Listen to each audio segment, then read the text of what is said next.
صباح الخير يا حبايب قلبي، ازيكم يا جماعه؟ عاملين ايه؟ كل سنه وانتم طيبين. عايزه اقول لكم لسه صاحيه من النوم، واول حاجه عملتها قلت اخش المطبخ بقى عشان شكلي كده النهارده هنام فيه. المهم بصوا بقى. طبعا انا ان شاء الله النهارده هعمل صينيه مكرونه بالبشاميل، وهعمل صينيه جلاش وملوخيه بقى وبانيه وكده. المهم بصوا بقى، انا اول حاجه قلت ابتدي بيها هعمل الكنافه الاول يا جماعه، وهركنها على اساس ان انا بعد كده ايه، مش عايزه انشغل بيها يعني. المهم بصوا بقى يا حبايبي، انا هنا ايه، هعمل العسل بتاعها. طبعا امبارح انا كان المفروض اعمله، بس يعني زي ما تقولوا كده ايه، كنت ناويه ونسيت بصراحه. فانا دلوقتي هعمله. طبعا كلكم عارفين ايه هو بيتعمل ازاي. بصوا يا جماعه، انا هجيب كوبايتين ميه. بصوا الطريقه دي عايزه اقول لكم من زمان بعملها وما بغيرهاش. بعمل كوبايتين ميه على كوبايتين سكر وعصره ليمونه وخلاص على كده. بصوا المره دي بقى ايه، هزود حبه ميه صغيرين عشان ما مليتش الكوبايه. ماشي. واحط بقى ايه، معلقتين. عايزه اقول لكم لما ببقى لسه صاحيه من النوم ببقى ايه، بحس ان انا لسه ما جمعتش. بصوا طبعا روان لسه نايمه، يا بختيها. انا بحسد اي حد لسه نايم ومصحيش، بجد يا بختك والله. ادي كوبايتين سكر اهو. احط بقى ايه كوبايتين وحبه صغيرين على اساس ان انا زودت شويه ميه. خلاص. ادي العسل بتاعها. واحط بقى عصره ليمونه. ايه ده، هي الليمونه راحت فين يا ولاد؟ اهي. وخلاص هسيبها بقى على النار. اول ما بتغلي، لو عايزه العسل يطلع معاكي يا حبيبه قلبي مظبوط، اول ما تحطي الليمونه كده. ماشي. انا دلوقتي حطيت عصره ليمونه اهي. خلاص. اروح بقى عامله ايه، اقلبها وبسيبها على النار. يعني انا بصوا انا بظبط لها الساعه، ربع ساعه بالظبط، بس بعد ما بتغلي. يعني هي دلوقتي غليت اهي، بروح مهديه النار اخليها متوسطه واسيبها ربع ساعه، وبعد كده اروح طافيه عليها كده، يبقى خلاص بيطلع بقى. عايزه اقول لكم بيطلع مظبوط. المهم يا حبايب قلبي، كل سنه وانتم طيبين. يلا بقى يا جماعه، اللي مش مشترك في القناه ينزل يشترك ويفعل علامه الكل عشان يوصل له كل جديد. وعايزاكم تحطوا لايك للفيديو ده. بصوا بقى، هو انتوا هتخسروا حاجه لما تحطوا لايك؟ اللايك مش بفلوس، اللايك ببلاش. فعايزاكم كده بقى تفرحوني وحطوا لايك وكملوا بقى يا جماعه الفيديو ده معايا للاخر. بصوا بقى، انا هنا خلصت العسل اهو. ماشي. هنعمل ايه تاني؟ هنقطع بقى هنقطع مع بعض الكنافه. ماشي. طبعا انا كنت المفروض ان انا اجيب قطايف واعملها، بس انا بصراحه قلت بكره. انا عندي روان بتحبها قوي، فانا قلت بكره على اساس ان انا ايه يعني، مش عايزه ادخل يا جماعه المطبخ اعمل فيه حاجات كتير يعني. كفايه النهارده. بصراحه انا كنت ناويه، عايزه اقول لكم ان انا النهارده كنت ناويه اعمل محشي. طبعا بصوا، اول يوم رمضان ده المحشي بالنسبه لي يا جماعه بيبقى اساسي. كل سنه على كده بصراحه، المحشي ده بيبقى بالنسبه لي ما ينفعش يجي اول يوم رمضان وما اعملوش. السنه دي بقى قلت لا، هغير يعني ايه، مش كل سنه يبقى نفس الروتين هو. فقلت بقى اعمل مكرونه بالبشاميل، واعمل جلاش بالجبن وباللحمه برضو، واعمل بقى شويه ملوخيه كده وخلاص. وكنت ناويه بصراحه اعمل شويه شوربه، روان قالت لي محدش يا ماما هياكلها. المهم بصوا يا حبايبي، انا هنا هفك الكنافه من بعضها عشان هي ملزقه يعني، عشان كانت في التلاجة. وهرجع لكم بقى تاني وانا بقفلها في بعضيها. بصوا بقى انا هخلي دي كده عشان ايه، في الراحه وفي الجايه بنساها.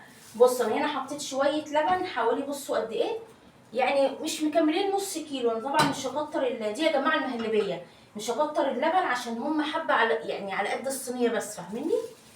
بصوا انا هحط النشا وايه و... وايه وايه بصوا بقى، النشا دي ايه حلوه على فكره. انا هحط شويه كده واقلبها واجرب. عايزه اقول لكم انا بحب السايبه. ها، بحب السايبه احسن من الاكياس. السايبه بتبقى احلى. كنت هقول لكم ايه. المهم يا حبايبي بصوا، كنت هقول لكم على حاجه. ايه هي يا رب افتكر، ايه هي يا رب افتكر. المهلبيه يا جماعه انا مش هحط طبعا عليها سكر. هتقولي لي ليه؟ هقول لكم لان في الكنافه ماشي، في الكنافه كده كده انا ببقى حاطه العسل، فهيبقى ده مسكر وده مسكر، هتبقى طعمها ميزه ومش حلوه معايا. فانا بعمل المهلبيه من غير سكر خالص، زي ما انتم شايفين كده، لبن وعليه نشا وخلاص على كده. المهم بصوا يا حبايبي، انا هفضل اقلب فيها لحد لما تتقل. بصوا بقى انا هنا حطيت نص الكنافه زي ما شفتوا ماشي، وهدوس عليها كده عشان خاطر ايه تبقى يعني بسوا بعضيها معايا. طبعا المهلبيه خلصت وسايباها تهدى شويه عشان سخنه قوي اهو يا رمان شيلي. المهم بصوا انا هنا قسمت الكنافه نصين خلاص هم نصين. المهم هحط بقى المهلبيه. طبعا الحله دي يا جماعه انا عايزه اقول لكم انا بشيل همها قوي عشان تقيله، فانا هحاول ان انا ايه اسيسها.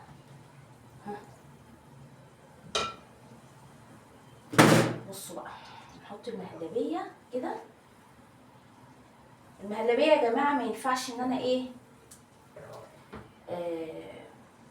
احطها واخليها توصل للحروف عشان بعد كده بتتحرق. انا هوريكم دلوقتي انا بعمل ازاي، بس اعمل دي كده اهي ماشي. بصوا بقى انا كده حطيتهم ماشي.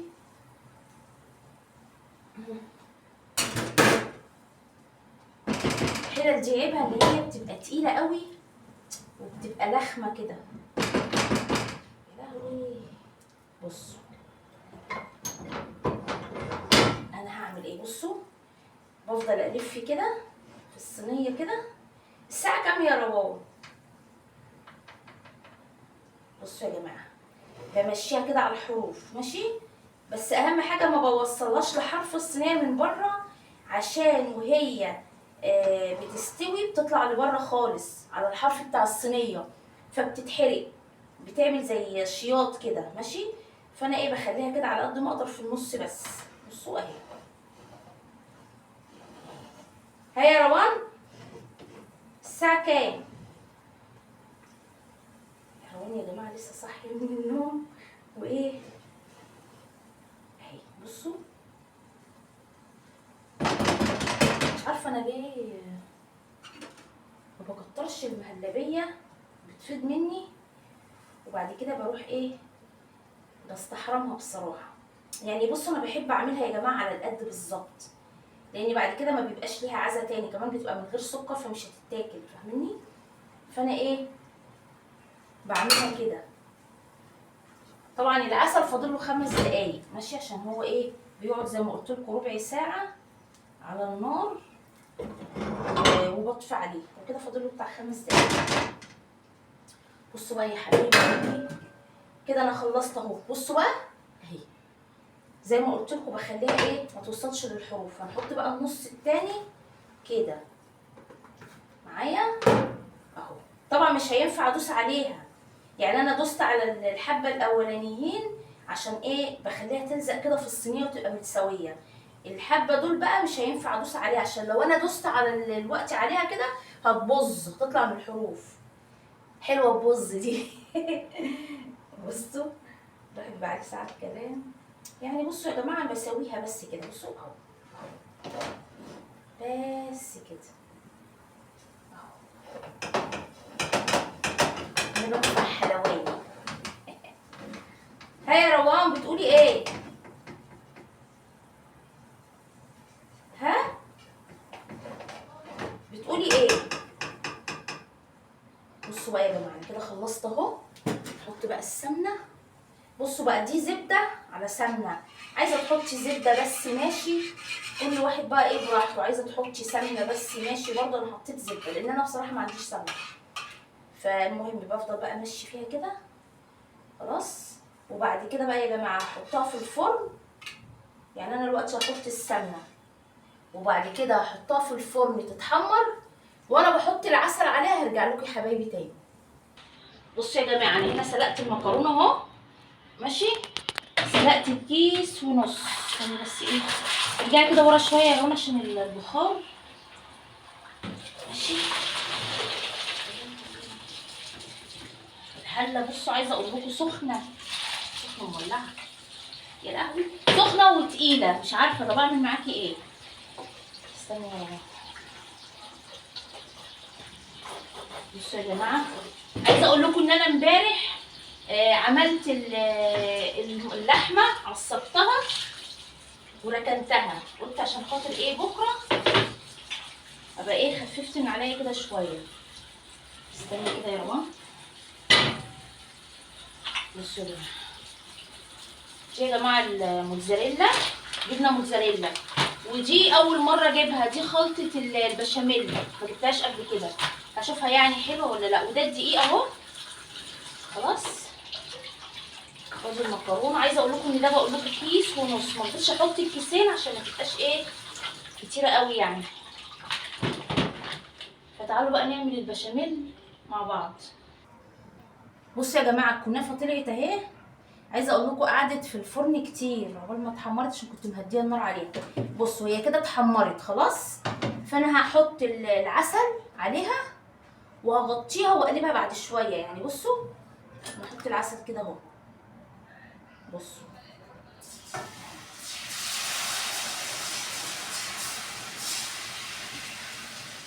ماشي. وبعد كده هغطيها حتى بالصينيه دي كده. بصوا انا دلوقتي حطيت العسل معايا، هسيبها بالظبط 5 دقايق واروح بقى قلبها الناحيه التانيه عشان العسل ما يبقاش ايه مركز تحت. في 5 دقايق كده وهروح قلبها الناحيه التانيه ماشي. المهم بصوا انا هعمل هنا البشاميل اهو، بس ايه هعمله بعد ما اخلص الكنافه عشان خاطر ايه الصينيه عامله لي ازمه في البتاع ده. بصوا يا جماعه انا كده سبتها 5 دقايق زي ما قلت لكم وهقلبها. بصوا بس ايه طبعا انا ما قلبتهاش وهي بتتحمر عشان بصراحه ايه يعني ما قلبتهاش عشان اشوفها اتحمرت ولا لا عشان بتتبهدل مني.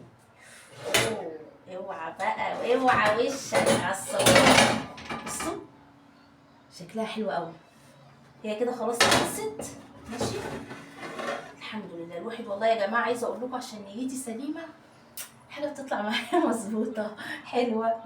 بصوا انا كده خلاص خلصتها، هغطيها بقى تاني واحطها في الفرن مش تستوي كده خلصت خلاص يعني هي كده خلصت. احطها بقى ايه تتشرب كده مع نفسها. وتعالوا بقى نعمل البشاميل مع بعض. بصوا يا جماعه انا هنا احط ايه، عايز حاجه احط هنا الزبده ماشي. احط هنا ايه الزبده. ايه ده انت جبت لا خلاص بفتكرك انت اللي جاي. المهم هنحط بقى الدقيق، السلفوطه بحطها بتقع مني. بصوا بقى انا هنا حطيت معلقتين مليانين زبده. خلاص احط بقى الدقيق معاهم كده.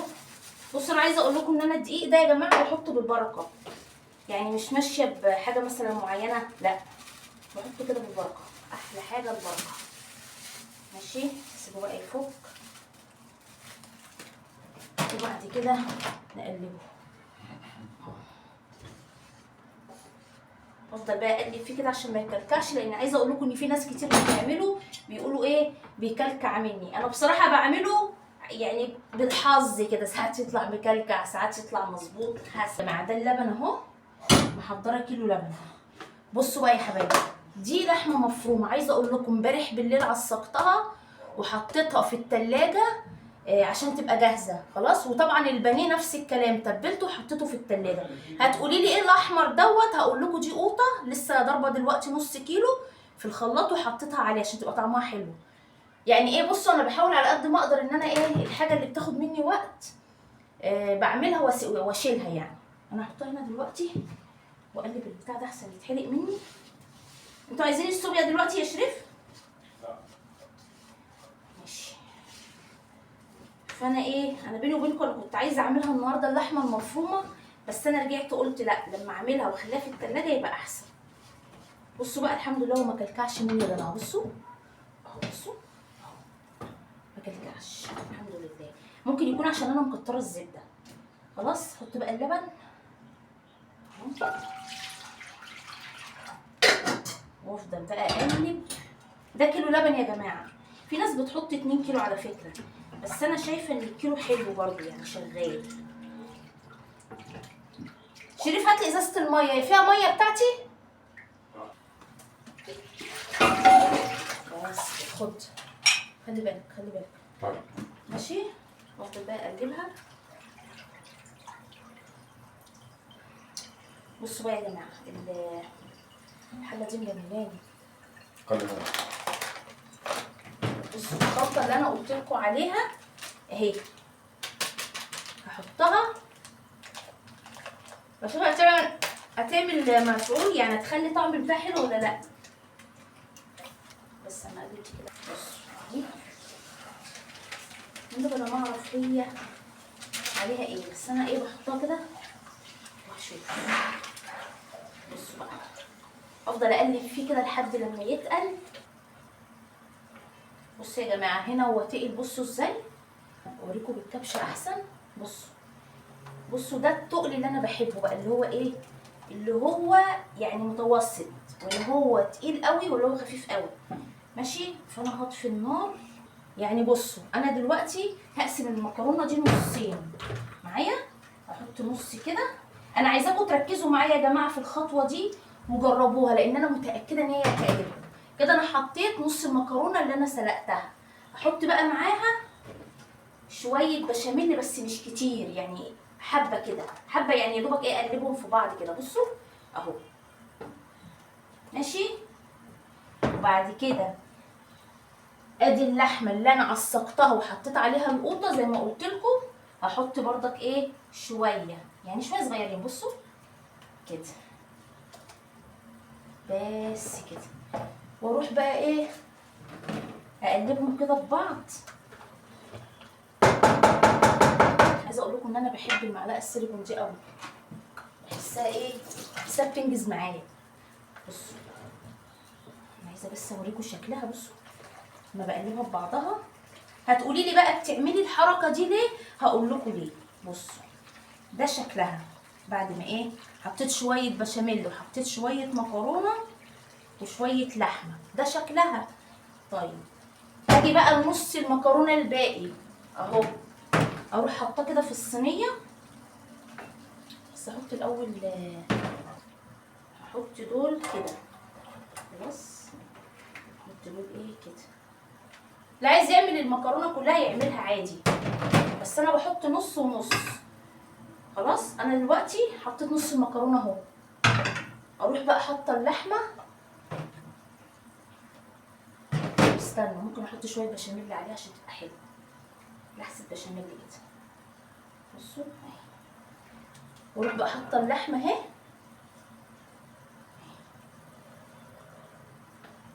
هقول لكم ليه دلوقتي انا عملت الحركه دي. اتعلمتها بصراحه من اليوتيوب، بس من فتره كبيره بقيت ماشيه بيها. احنا طبعا بنعمل المكرونه بنحط اللحمه في النص، وبنحط مكرونه ساده ومكرونه ساده، فلما بتيجي تاكليها بتبقى من النص طعمها حلوه، ومن فوق ومن تحت طعمها بيبقى مش قوي، لان المكرونه بتبقى ايه مسلوقه، فما بيبقاش ليها طعم. فانا كده يعتبر بحيق جزء من المكرونه، ماشي. فعشان كده انا بعملها نصين، وكل واحد بيعمل حسب ما هو ما بيحب. بس انا بصراحه ايه بقالي فتره كبيره بعمل الطريقه دي. اهي بصوا كده هي ايه خلاص، بس كده. اسويها بقى كده حلو واحط الباقي. بصوا يا جماعه، احط بقى النص الباقي اهو من على الوش كده. احط شويه جبنه كده من على الوش، مش هكتر، انا هحط بس كده صغيرين عشان تبقى طعمها حلو يعني. بس ماشي ماشي. ونحط بقى يا جماعه البشاميل زي ما انتم شايفين كده وخلاص، وهحطها بقى في الفرن تتحمر تستوي يعني، وهوريها لكم بعد لما ايه، لما اخلصها. ايه يرضيكوا يا جماعه؟ كل ما اجي اكلمكم شريف يقعد يتريق عليا، يرضيكوا كده؟ طب اعمل ايه في الراجل ده؟ بصوا يا حبايبي انا كده خلصت اهو. هلحوز بقى الحله. اسيبها لك يعني؟ استنى. بصوا يا جماعه انا كده خلصت، حطيت البشاميل اهو. هحطها بقى في الفرن وهوريها لكم بعد ما تستوي. احط كده حته سمنه كده في الصينيه. ماشي. هنروح بقى ايه، عايزه اقول لكم ان انا جبت الجلاش ده من عند بتاع الفطير. بحب اجيبه اللي هو ايه بقى، اللي هو بالكيلو. ما بحبش اجيب اللي هو الاكياس ده، بيبقى مش حلو، بيبقى مقطع. اديت ورقتين. خلاص ارجعي بقى. اروح مدياهم لحست. لا مش وقتي، مش فاضيلك اصلا. بصوا يا جماعه حطيت كده ورقتين ايه، ادي شويه اللحمه اهم. دول ايه اللي هما بتوع المكرونه. خلاص حطهم كده عشان خاطر روان تاكل وتملى كرشيها. وهقول لكم بقى على الاختراع اللي انا اخترعته. هوريك يا بنتي روان انا بص هعمل ايه. بصوا يا جماعه انا هنا ايه، حطيت اللحمه. ماشي. امسح بس ايدي كده الاول واقول لكم انا عملت ايه. بصوا دي ايه، جبنه موتزاريلا اهي برضه. خلاص حطي كله انا هحطها كلها. تفكرك ان انا احط منها شويه؟ لا. عارفه يا بنتي يا روان حاسه ان نوع الجبنه ده مش حلو. وانا مش عارفه بس انا بقى قلت ايه اجربها وخلاص. بصوا يا جماعه، بصوا يا جماعه. خلاص. واحط شويه فلفل الوان رومي. عندي اخضر بس انا عشان ايه بحب الفلفل ده قوي. معايا. بصوا هقول لكم على حاجه. اي اكله تيجي تخدميها صح بتطلع معاكي حلوه. هتكروتيها هتطلع معاكي ايه، اي كلام. كفايه كفايه. ايه متحبوش اصلا، كفايه. ماشي. حط شويه كده عشان انا مش مكتره الجبنه. الجبنه اصلا عشان خدت منها. كفايه يا ماما. ماشي خلاص كفايه. بصوا يا جماعه وده بقى الزيتون، ده زيتون اخضر. عايزه اقول لكم انا ما بحبش الاسود. حطي الحروف فين كده يعني. روان يا جماعه بتعلمني. الزيتون. حاضر يا ابله روان. روان يا جماعه بتعلمني اصول الاكل. فجبت بقول لكم زيتون اخضر عشان انا ما بحبش الاسود. بصوا كده خلاص اهو. ايه رايك يا بنتي يا روان احط جبنه اللي هي بالقشطه دي ولا بلاش؟ ليه؟ بحط حبه حبابه كده. ماشي. بصوا بقى كده انا خلصت.